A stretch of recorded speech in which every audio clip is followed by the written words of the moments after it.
So we all know booktok can be a little bit of a wild place, okay? We're all aware of that.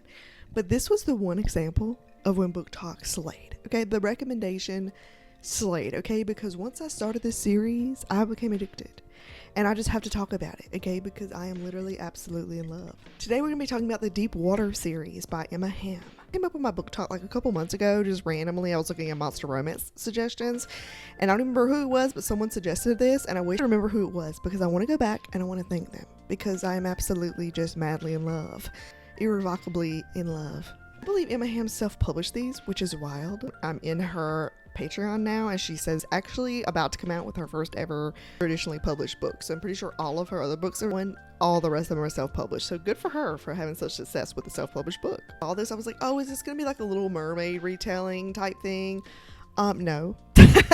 No, was I wrong? It is not like Little Mermaid at all. Again, this is first of all a very adult book. Couldn't be any different besides just the fact there is a mer creature in it, okay? This is a monster romance series with intense plot, some spice, okay? Some interesting anatomy, which I will get to in a minute, and a literal giant merman, okay? So yeah, this is a little bit different. This is not anything like The Little Mermaid, okay? The plot is really freaking cool. It's oceanic, twisted in a way, almost low-key, a little bit dystopian, which if y'all watch me, you know I'm not a big fan of dystopian, but it's very light dystopian. But the romance and the spice is probably the shining star of this book. Yes, like the plot is amazing and I love it, but the romance and the spice is really what sold this story to me, if I'm being completely honest with you. I love it so much, I think about it daily. Like, I've revisited them. I've reread most of them 2 to 4 times. I'm going to talk about them, tell you a little bit about 4 of the books, and why they're so amazing, and why maybe you should consider reading them. Of course, we're going to start with number 1, Whispers of the Deep, our OG one that originally kind of went viral on TikTok that everyone talks about. It's the one you're going to see the most if you look this up. Very well loved amongst the monster romance genre lovers, very much so. We call these like pretty intro monster romance, to be honest. I don't think it's like super intense monster romance and a little less on the animalistic side compared to some monster romances, if that's just my personal opinion. I think this is a great starter for people who maybe have never read the monster romance genre because again, I would say it's more on the light side as far as like actually the smut content is lower in this compared to other books. It's still there, okay, but maybe a little bit less. So I actually think this is a great starter series. This whole video, by the way, will be spoiler free. Our girl Mira is a fiery redhead who is an engineer in this underwater human town called Beta. Essentially what the kind of setting of this book is very dystopian world, very far into the future where human beings are extremely advanced, but unfortunately that advancement caused them to destroy the surface of the earth where they couldn't even inhabit it anymore. So they decided to move into the depths of the sea, literally build underwater cities, okay? They now live in the sea because they literally can't live on the surface anymore because of climate change and the stupid shit that they did. Human beings destroyed the surface of the earth. So now they're moving into the ocean. Mira is one of the engineers that sort of helped create and upkeep these underwater dome homes. For some reason, there's literally no way for me to imagine this better than Sandy Cheeks' house from SpongeBob. This is how I envision it. They're literally described as underwater dome homes. That's what they are. They're the very stupid human beings, that are very technologically advanced, created a way for humans to live under the water. That's how we get the interaction between humans and Undine. So Undine are our mermen. We call them colloquially mermen because that's just the simplest way to describe them, but technically they're called Undine or underwater sea nymphs specifically. Mermen just is the easiest way to describe them because they look a lot like them. They have tails, they have a torso. They describe themselves though as people of the water, and they very much look at the ocean almost like this mystical godlike figure in a way. Of course, they're sea creatures. A lot of their anatomy is inspired by sharks. I will say book 1, the setting up of the world is a lot more intense than the rest, which makes sense. That's kind of how all book 1s of series works. You know, they're going to set up sort of the story and the plot and the surroundings, and this book takes a lot of time to do that, which I really appreciate. I loved it. So our girl Mira constantly is having to fix these dome homes from cracking under the pressure of the ocean because that's a obvious consistent problem, and that's kind of her whole job. She doesn't really like her life under the sea that much, but that's sort of all she knows. She was born there. Like, it's not like she did live on the surface. She's never even had a chance to. The woman engineer similar to how it is today, not very valued as much as she should be. So she has a little bit of disappointment and grit towards the other engineers, and doesn't really have a whole lot of social ties to where she lives. Like, she doesn't really like them people, which of course very much sets her up well for the events of the book. Running in with our guy Argus. Okay, so Argus is sort of I don't know how to describe him, sort of your very typical big brother, leader of the pod type energy merman. He's like the perfect size. He's considered kind of the top tier merman amongst all of the Undine, and he gets sent on a mission to investigate and basically spy on one of the cities, Mira City. And he has a run-in with Mira. I won't spoil exactly what happens, but long story short, he ends up kidnapping her. And from the beginning, it sort of sets you up for like, okay, he's kind of curious about her in a way, but he also hates her because Undine historically hate humans because they see human as human colonizers, which is precisely what they are. So after he kidnaps her, they go on this adventure of trying to keep her alive. She's not meant to live in the pressures of the ocean and be wet all the time and live in these wet caves that he puts her in. Like, she's not really meant to do that. So he constantly has to move her, and so can't speak the same language. Happens throughout most of the middle of the book is trying to learn how to like interact with one another, which was super fun. Kind of reminded me of Ice Planet Barbarians in that way. A lot of the plot devices and stuff in Whispers of the Deep is very similar to Ice Planet Barbarians book 1. Very similar, actually. As far as difference being is that this is definitely more leaning enemies to lovers. Like, he did not really like her. The whole point really was to kill her. Actually would like to see her dead. Like, that literally was him at first. Whereas in Ice Planet Barbarians, he's completely obsessed with her from the beginning. Now, Argus does eventually get there, though. Lots of feelings start to develop throughout time, and he starts to realize there's more to the human beings than what he thought.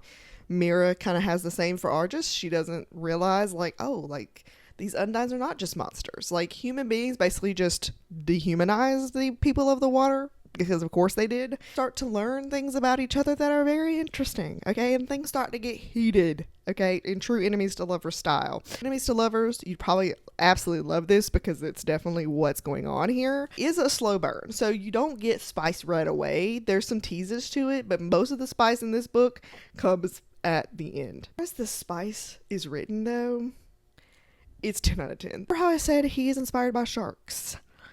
Well, part of that is there being double anatomy. Does have 2, and every merman in this entire series does have 2, which does make that very interesting for the spice scenes and gives it something really special in my opinion. Yeah, there's something about double endowed men in the monster romances that gets me every time. I can think of multiple examples of when they're double endowed. I just love it more. I don't know what it is, but it's just true. So the main kind of conflict in this book actually is Argus's brother, Deus. So Deus does not like at all that he even has this human, that he's dilly-dallying with her, and he sort of catches them in the act, and he gets very disgusted because, again, they don't like the humans, okay? And he sets out basically to kill Mira. So there's lots of conflict that happens with the brother, and at the end, I'm not going to spoil it for you, but at the end, Deus ends up getting his own mission to retrieve another girl from another one of the underwater cities for book 2, Song of the Abyss.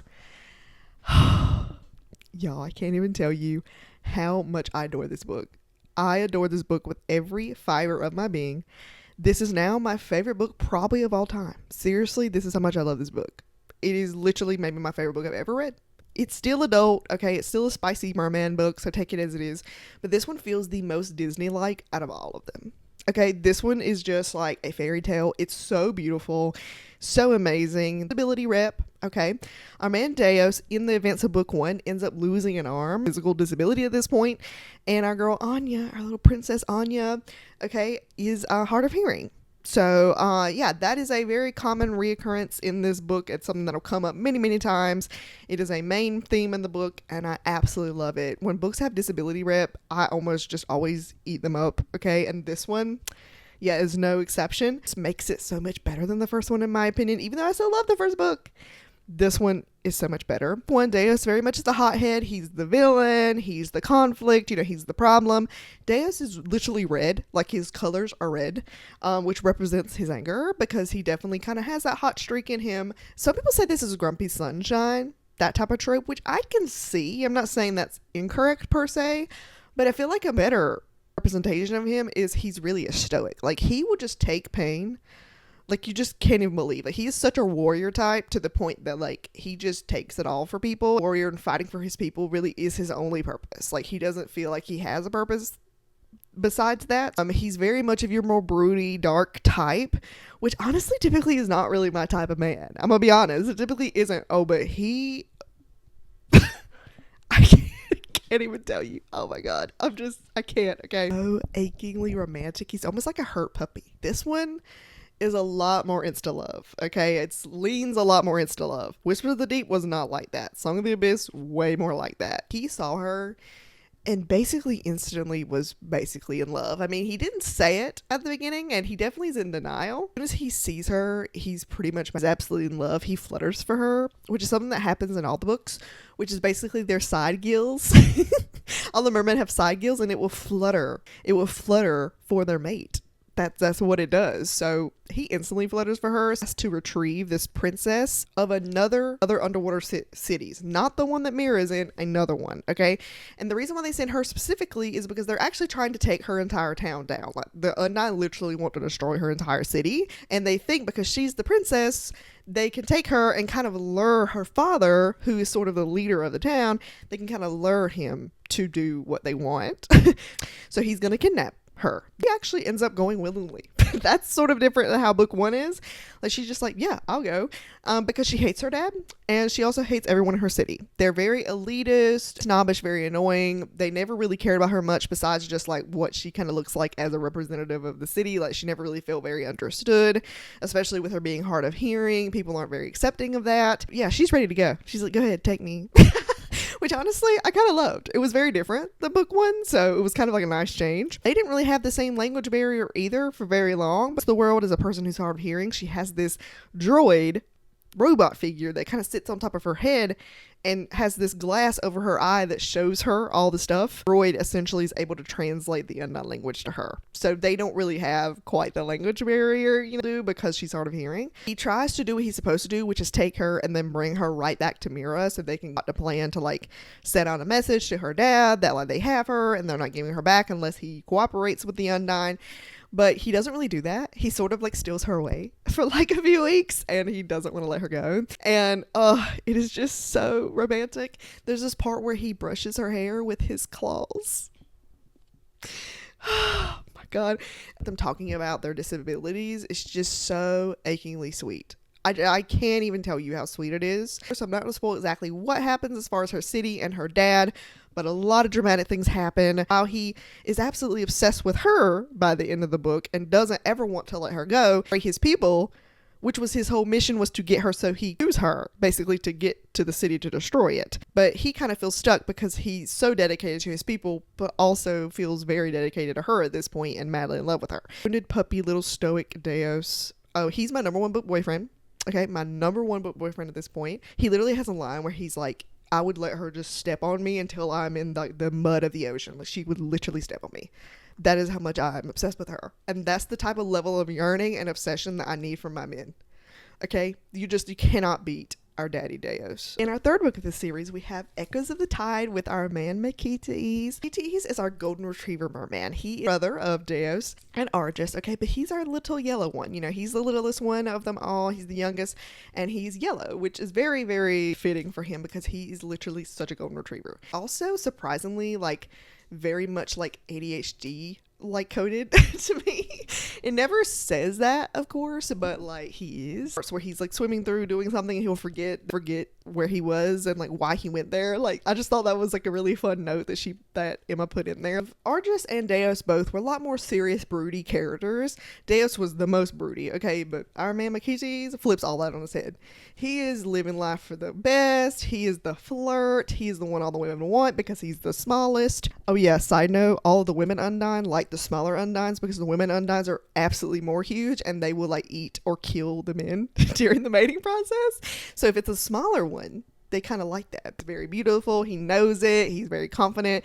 The other two, not so much. Especially Deus. He was very unconfident in himself because of his disability. So his mid-size rep, our girl Ace. who is our main FMC, yeah, she's mid-size, which is really fun. It's mentioned a few times. I don't see a lot of books with like mid-size rep particularly, so I really like that. I thought that was really cool. I read a lot of plus-size rep books, of course, but mid-size is not something specifically I see a lot of, so I really like that. A little light and airy one, and he's a nice addition. Like I love him because they actually already know each other from the previous events of the last book, which I'm not going to spoil for you. I feel like I can't really tell you without spoiling it. But they are more like friends to lovers, okay? Because they have actually already been communicating via droid. Really cute. Wasn't my favorite. No, my favorite out of the 4, but it was still really, really good. Love the mid-size rep. The spice was spicing. Okay, if anything, this one may have been one of the spicier ones, actually, because Makiti's, I feel like, is more of like a confident, one. He was a confident one, and all the ladies wanted him. He still was a virgin, and y'all know how I feel about virgin MMCs. Yes, yes. Our man Makiti's was all that and more, so, I was completely obsessed. Last but not least is our Daddy Fortis. Let's talk about Daddy Fortis, okay? Not an Undyne, he is a depth strider. So Fortis will come up throughout all of the series. He's a side character, so I was pretty excited to see that he got his own book. Like, that was fun. Reoccurring side character. And basically, he's like an Undyne, but more ancient and bigger, and he can also tell the future, which is a really interesting note. Is very stoic. Like, if you think Deus is stoic, no, Fortis is like very stoic and very set in his ways. He also kind of has a plot of grief because he was married. Obviously, he had a son with his Undyne wife, and he very much loved her and adored her. You could tell the way he talks about her in this book was so cute. And she died, and he kind of has a lot of grief he's not quite worked through with that. Of course, has his son, and he's such a great daddy to his son. Okay, like single daddies, oh my god, you would love Fortis. Okay, he does still miss a lot about his wife, and that's kind of like a recurring motif in it, and I did really like that part of it, like talking about grief in that way. Alexia, okay, and I really loved Alexia and Fortis both. This was one of the examples of where like I couldn't pick which one I liked the most. Like, I loved both of them. Alexia is of a very ancient underwater city, which they didn't even know existed in the first 3 books, but eventually discover, genetically engineered to be like a humongous human. Like, she's like, I believe described as like almost 7 foot tall, I think. Was made to, like, her whole purpose is to defend the elites of this ancient city, underwater city. Like, that's her entire purpose. But she's almost like superhuman in some ways because of how she was genetically modified to do so. Super cool part of this that was different than the other books. It's like a fragile little human, like literally the opposite. She kind of feels almost sort of like a indentured servant, and that is something for her that's a source of trauma for her, because it's like she wants to be a human being, but she doesn't really know how, because she's like never been treated as a human being. Finds himself in her. She kind of finds her own humanity in him, even though he's not a human either. This book was so emotional. Like, it was so much emotions on both parts, and there's something very dramatic that happens at the end where they have to save each other, and it is just so good. Like, out of all the MMCs, Deus and Fortis have the absolute most in common, and it may be why this was probably my second favorite one. Yeah, because Fortis was so unexpectedly good. Like, I wasn't sure how I'd feel about his book, because in the other 3 books he's described as sort of like a looming, negative, grumpy character, but he really isn't. Daddy Fortis, he's so hot, so amazing. Demanding you to go on Kindle Unlimited. You can get it on Kindle Unlimited right now. You can read them right now. You're gonna want to buy the physicals like I did, most likely, okay? But you gotta read it. You'll be obsessed just like I am. It's a 6-star series. Okay, it's a 6-star series.